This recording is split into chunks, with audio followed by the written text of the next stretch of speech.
Assalamualaikum warahmatullahi wabarakatuh. Waalaikumsalam warahmatullahi wabarakatuh. Ini Kang Moyo. Ini kan jarang sekali ya Kang Moyo tayang secara diwawancara langsung. Lah kesempatan malam ini berbeda. Saya khususkan ya untuk menayangkan Kang Moyo. Ya Kang. Jadi gini Kang Moyo, ini kan Kang Moyo sudah mulai banyak dikenal orang, bahkan kalau bepergian sama saya itu kan tahunya Kang Moyo. Kadang kan ada kan suatu saat kita punya pengalaman waktu di mana itu ada angkringan itu Kang. Iya. Bisa diceritakan itu gimana Kang? Nah sebelumnya saya ingin bercerita dulu bagaimana perjalanan spiritual saya dari sebelum bertemu Kang Togo, bertemu Gus Rafiq, dan setelah bertemunya gitu ya Kang? Iya. Ya terima kasih. Lah sebelum bertemu dengan Gus Rafiq ataupun Kang Togo, saya dulu sudah ngangsu kawruh pada beberapa kiai dari sana sini, tapi setiap ngenger itu tadi batin saya mengatakan nanti kalau tidak pas pasti saya tidak akan bertahan lama seperti itu. Nah selain itu saya juga ada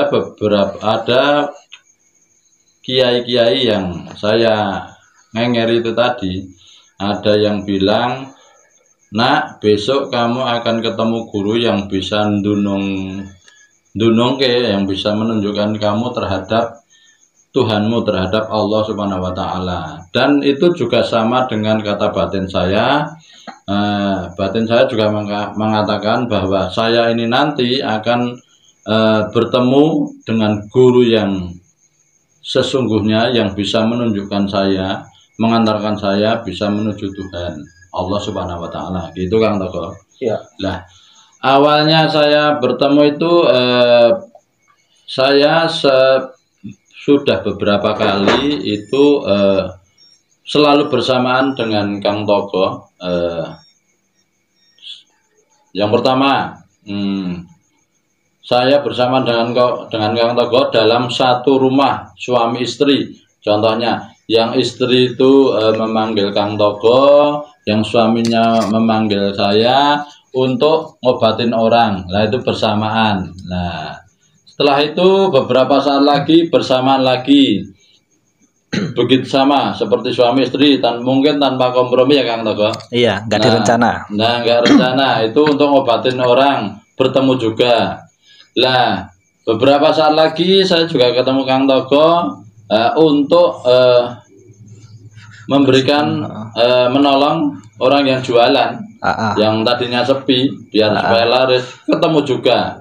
Nah akhirnya saya memutuskan setelah beberapa kali bertemu, berarti batin saya mengatakan Kang Togo, berarti saya ini sudah satu frekuensi dengan Kang Togo. Walaupun sebelumnya saya dulu dengan yang namanya ilmu Jawa itu alergi ya Kang Togo. Nah saya kan terkenal keras ya Kang Togo. Sedikit-sedikit mosrek, sedikit-sedikit bid'ah, sedikit-sedikit. Nah bahkan dulu saya jenggotnya panjang sekali dan pakai jubah ya Kang Togo. Tapi karena saya merasa sudah satu frekuensi, saya bersama Kang Togo bertemu dengan Gus Rafiq dan ngudi kawruh dengan Gus Rafiq itu ya Kang Togo. Iya. Jadi sebelumnya dulu pernah ngaji pertama kali kan saya ajak ke Karanganyar ya dulu ya. Sama Bapak Kiai Semarsam. Ya, okay. Ya itu.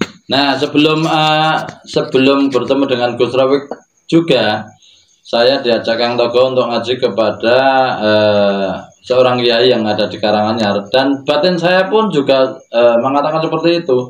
Lah nanti kalau istilahnya itu nggak pas ilmunya, nanti saya tidak akan bertahan lama. Dan ternyata benar Kang Togo. Ternyata benar, saya juga tidak bertahan lama. Dan setelah bertemu dari salah seorang kiai yang dari Karanganyar itu, saya baru bertemu Gus Rafiq yang diajak oleh Kang Togo itu tadi, Kang Togo. Iya. Ngaten. Ya ini gini Kang Moyo, untuk pengalaman Kang Moyo kan dulu aktif di dunia supranatural. Iya. Nah, urusannya kan bisa diceritakan kalau supranatural itu apa saja Kang urusannya Kang? Oh ya ya, sebelumnya itu saya juga sudah aktif dalam bidang supranatural. Kalau masalah tamu itu macam-macam sekali Kang Togo. Ada yang datang minta dibersihkan rumahnya, minta dagangannya laris, minta hutangnya cepat lunas, minta disembuhkan. Dan kalau yang pejabat-pejabat minta supaya agar jabatannya langgeng, disukai oleh bawahan-bawahannya, dan lain sebagainya, banyak sekali. Dan bisa dikatakan seperti moto Pegadian Kang Togo, mengatasi masalah tanpa masalah. Iya. Kang Togo. Iya. Iya. Terus sekarang kan sudah lebih sempurna dalam pelajaran keilmuan. Sekarang kan sudah beranjak mendalami atau menekuni dunia spiritual. Lah, itu gimana setelah mendalami dunia spiritual ini, Kang Moyo? Lah, setelah saya berguru dengan Gus Rafiq itu sangat berbeda sekali, jauh berbeda yang saya rasakan. Terutama dalam hidup saya itu sekarang merasa tenang, tentram sekali, menerima apa yang sudah diberikan Allah kepada kita. Kita sebagai titah, kita terima dengan legowo gitu Kang Togo. Dalam setelah saya menjalani ilmu spiritual, kerohanian, ketauhidan dari Gus Rafiq, itu juga sangat membantu dan merubah pola hidup dan pola ilmu saya dalam bidang supranatural tadi Kang Togo. Jadi dalam pengempakannya terhadap pasien-pasien itu juga lebih tajam sekali, berbeda jauh dengan sebelum-sebelumnya, dan bisa dikatakan ini bisa lebih instan Kang Togo. Nah seperti itu. Instannya bagaimana itu Kang Moyo? Instannya, kalau dulu contohnya saya ngobatin orang, nah itu pakai zikir wirid lama sekali. Lah pas kebetulan saat itu yang saya obatin itu gawat Kang Togo. Nah yang nunggu saya itu, wah Pak Ustadz kok lama sekali ya wiridnya, padahal bahaya sekali. Nah, setelah saya mendengar dalam wirid membuatkan air untuk mengobati orang itu, setelah selesai dalam batin saya, wah saya ini harus menemukan cara yang instan untuk menyembuhkan suatu penyakit. Contohnya itu Kang Togo. Dan sekarang setelah ikut Gus Rafiq ini dengan wejangan-wejangan ilmu spiritual, kerohanian, ketauhidan yang diajaran Gus Rafiq, sekarang bisa instan, tidak harus makan waktu yang lama, bahkan mengobati orang sambil istilahnya itu sambil ngobrol aja, alhamdulillah sudah bisa Kang Togo. Gitu. Nah itu kan pengalamannya kan secara diterapkan cepat secara instan, padahal lakunya bersama Gus Rafiq sama yang itu kan sangat apa ya, sangat sulit kalau dipandang orang umum. Coba ceritakan pengalaman kalau lagi uzlah atau lagi diajak di hutan atau di laut sama Eyang, gimana pengalamannya kamu? Pengalaman saya itu kalau bersama Eyang gitu ya Kang Togo. Itu pernah itu berendam di laut, itu pas dalam sebulan penuh itu berendam setiap malam. Juga pernah di hutan itu tapa 24 jam tanpa istilahnya itu istirahat. Setelah itu juga pernah dengan ajaran Gus Rafiq juga berjalan dari Klaten menuju Padepokan Kalasan. Tambah lagi tidak makan, tidak minum, tidak merokok, tidak tidur selama 3 hari 3 malam. Bahkan ada yang topo pendem juga gitu Kang Togo. Memang kalau dilihat oleh orang-orang umum itu ekstrim sekali Kang Togo dan dilihat berat. Tapi alhamdulillah setelah karena sendiko dawuh dengan guru, ya saya sendiri menjalaninya dengan senang hati dan enak gitu Kang Togo. Ya, jadi kan tidak semudah yang dibayangkan kok ngobati orang, memberi pertolongan secara instan. Ternyata lagunya ternyata nggak instan ya kamu ya. Lagunya luar biasa sekali, tidak instan seperti yang dibayangkan gitu kan. Ya, karena ini kamu ya ini termasuk salik lawas, salik yang lama atau murid yang lama. Ada pesan-pesan yang disampaikan pada anggota-anggota baru, monggo Kang Moyo. Apalagi wedaran Gus Rupik itu kan sangat jarang di wedaran umum, termasuk pembedaran tentang nafsu-nafsu dan sebagainya, tentang tauhid bisa disampaikan kamu ya. Ya, terima kasih Kang Togo. Lah saya yang dari dulu sebelum bertemu Gus Rofik sampai sekarang berguru dengan Gus Rofik itu alhamdulillah sekali saya bertemu dengan Gus Rofik. Menurut pengalaman saya, Gus Rofik itu salah seorang guru yang benar-benar tulus mengajarkan ilmu tauhid, ilmu menuju Tuhan dengan murni gitu Kang Togo. Jadi apa yang diajarkan Gus Rofik itu sangat luar biasa sekali menurut saya, yang tidak saya dapatkan pas saya bertemu kiai-kiai sebelum saya bertemu dengan Gus Rofik.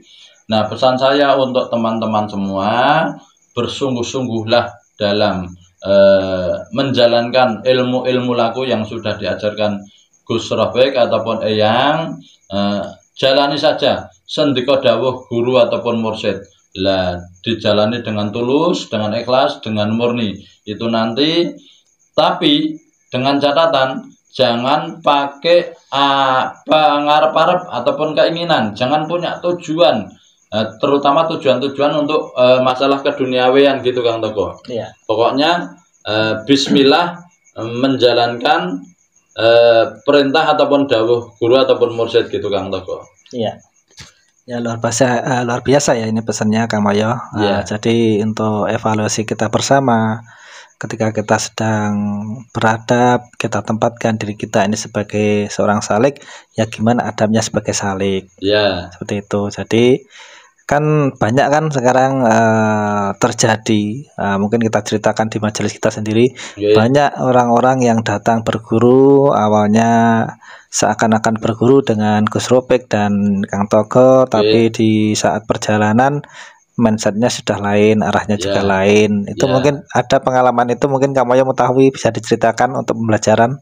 Nah, itu ada juga seperti yang diceritakan Kang Togo. Seperti tadi Kang Togo mengatakan awal mula bertemu dengan Gus Rofik, ada seseorang yang ingin sekali seakan-akan ingin sekali menimba ilmu dengan Gus Rofik, tapi di tengah perjalanan juga ada yang istilahnya itu malah membuat kegaduhan dalam majelis itu gitu Kang Togo.